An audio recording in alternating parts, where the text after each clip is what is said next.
baada ya kufanya projection ya hema haijao leo iparani haronzi ukari trate ya porio halafu directrice kufanya projection za hema haijao par rapport aux hazi za ANP et lugha nzuri ya bantu na lugha hemna sora au kahindi zenongozimu bazanzao ziwasuli harmwa maparteneri wao kwa tuto fonctionnement kwa nchi wenyewe lugha ya Komori hatu la ronga Mungu lilosome lugha ya Komori lugha ya Komori shale ndio mrivi lugha ya Faransa ya ho kanisa et conférence. Merci beaucoup.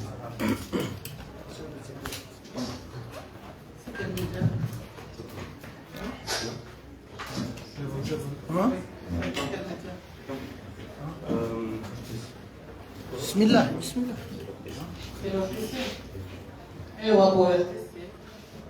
C'est sur ta chaise au bout de le contexte avant de passer au rapport, juste le contexte de l'événement d'aujourd'hui. Après, tu passes au rapport en français, ça va.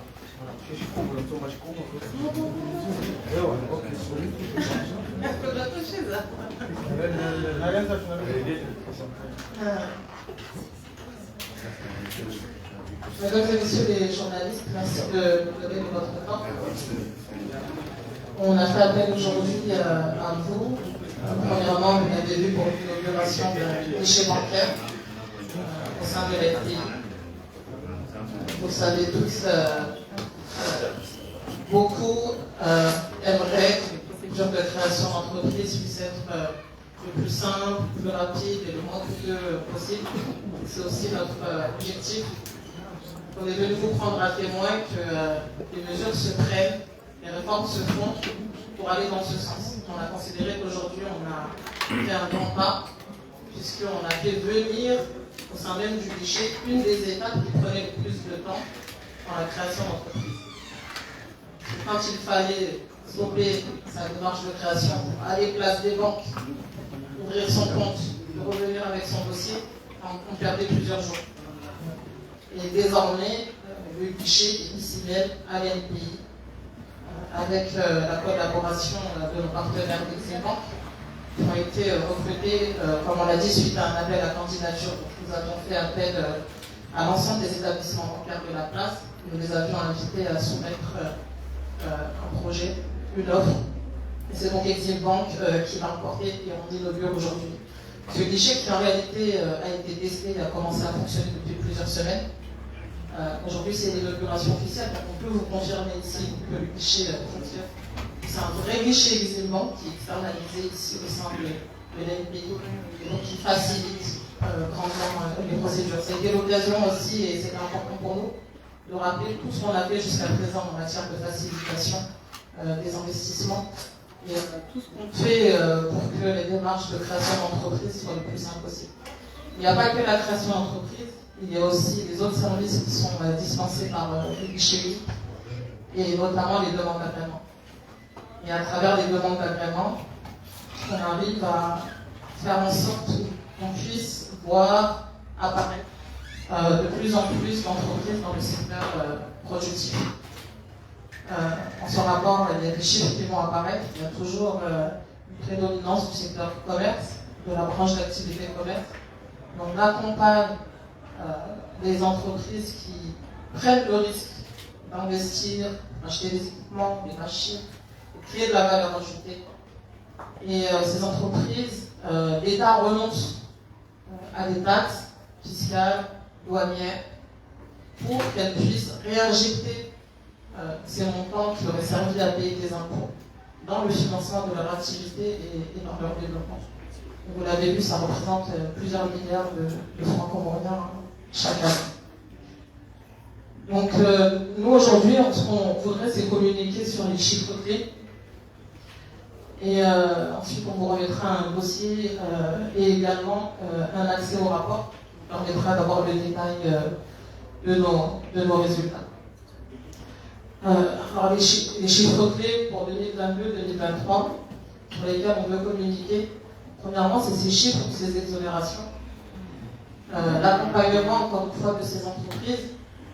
Si j'ose le dire, souvent on me dit de quelle entreprise parle-t-on, où elles sont, Cette industrie, j'aime répéter qu'elle existe, qu'aujourd'hui nous avons des Comoriens qui produisent des sachets biodégradables, de l'eau, de l'embouteillage de gaz, des matelas, des éponges, des tuyaux PVC, des fenêtres aluminium, des portes, des jus de fruits, des boissons, des tôles ondulées, etc., etc.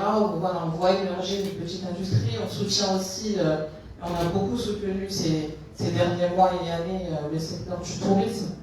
On est fiers d'accompagner des Comoriens qui ouvrent des hôtels, qui ouvrent des auberges.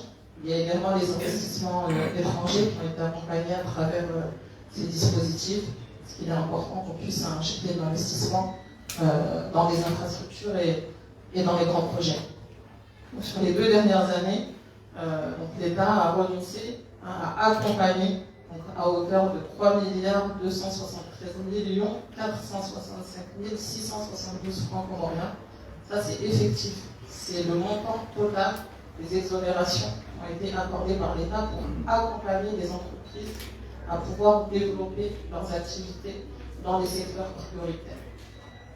Et ça représente plus de 7 milliards, je disais, d'équipements importés, donc ces équipements qui servent aujourd'hui à l'industrie. Alors, des exonérations, ces exonérations, c'est du financement direct de la part de l'État, des équipements. Ces équipements, nous en avons besoin aujourd'hui pour produire, mais également des emplois. Ces entreprises que nous accompagnons, elles s'engagent à créer des emplois. Il y a un département sur l'évaluation qui fait un travail de terrain considérable et essentiel pour aller vérifier que les engagements que ces entreprises prennent en contrepartie de l'accompagnement qui leur est donné sont réellement tenus. Ces emplois créés sur ces dernières années, ça représente 3108 emplois créés par ces entreprises. 3108 emplois créés. On a noté également 53 sociétés agréées. Donc là, quand on parle de sociétés agréées, ce sont des sociétés qui vont bénéficier d'exonération sur les prochaines années. Les sociétés qui ont été exonérées ces années-là sont celles qui ont été exonérées les années antérieures. Et puis, en termes d'entreprise, on se maintient à une moyenne à peu près stable. On a compté 351 entreprises enregistrées après avoir fait un bond entre les années 2019 et 2020. On se maintient à peu près à un rythme de croisière avec 351 entreprises immatriculées. Ce sont les principaux chiffres. Alors on retient parmi les investissements qui ont été réalisés, on peut les donner quelques exemples concrets. Les engagements en termes d'investissement.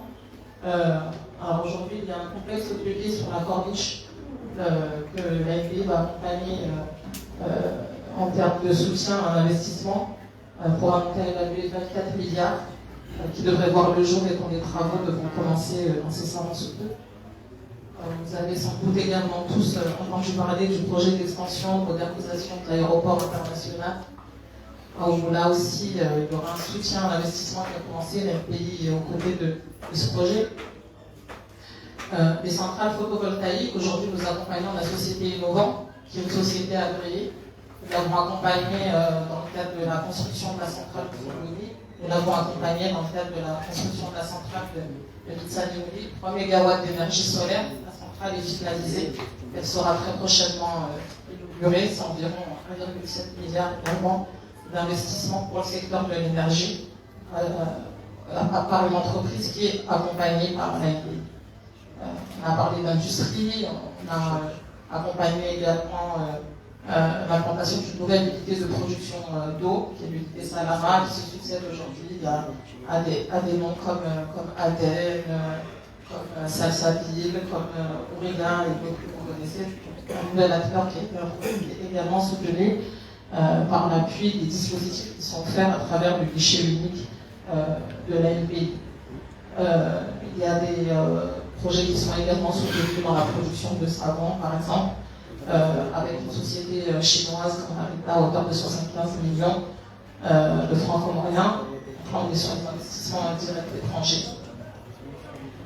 Puis également des investissements nationaux. Nous sommes fiers de soutenir, comme je l'ai dit, les Comoriens qui investissent et que nous accompagnons. La société Sopatov, 9 milliards d'investissements dans les ponts ondulés.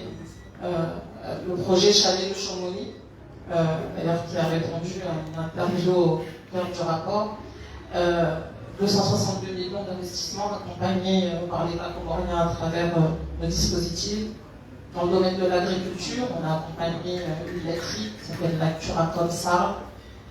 Je l'ai dit, c'est un écosystème. Par exemple, c'est un projet qui avait été accompagné également par la Méconie financièrement et soutenu par nos actions. Comme Gaz, à Montjoie, 126 millions d'investissements soutenus par nos services. Moyen Industrie, 3,7 milliards. En projet d'hôtellerie comme Hôtel des Îles à Montjoie. On est très fiers de voir que c'est un projet qui ne cesse de grandir et de grandir à vue d'œil grâce à l'accompagnement qui lui permet de se développer. Ça, c'était pour les chiffres.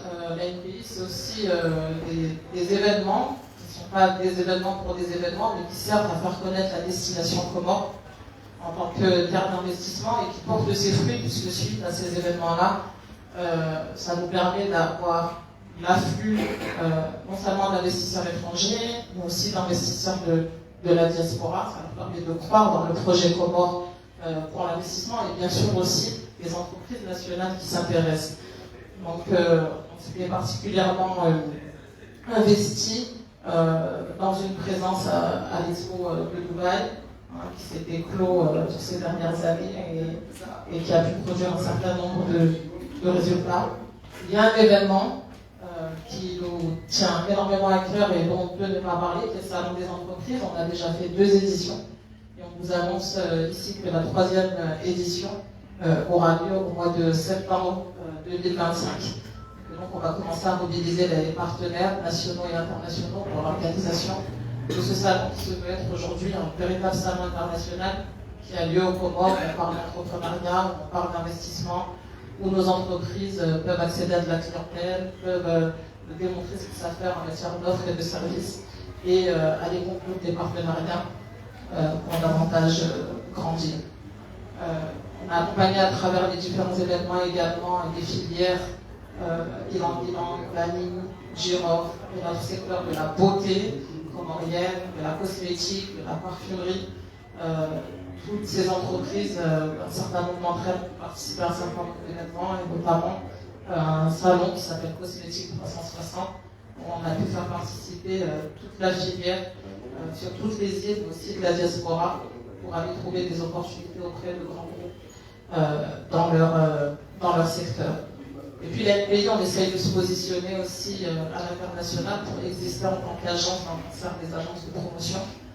On a été élu à la vice-présidence d'un réseau qui s'appelle le Réseau international des agences francophones de promotion des investissements, et donc on représente à travers ce réseau l'ensemble des agences de promotion des investissements francophones, et ça nous permet de donner une tribune à notre pays, les Comores, et on a d'ailleurs accueilli l'événement, le grand événement de ce réseau en marge du salon des entreprises l'année dernière.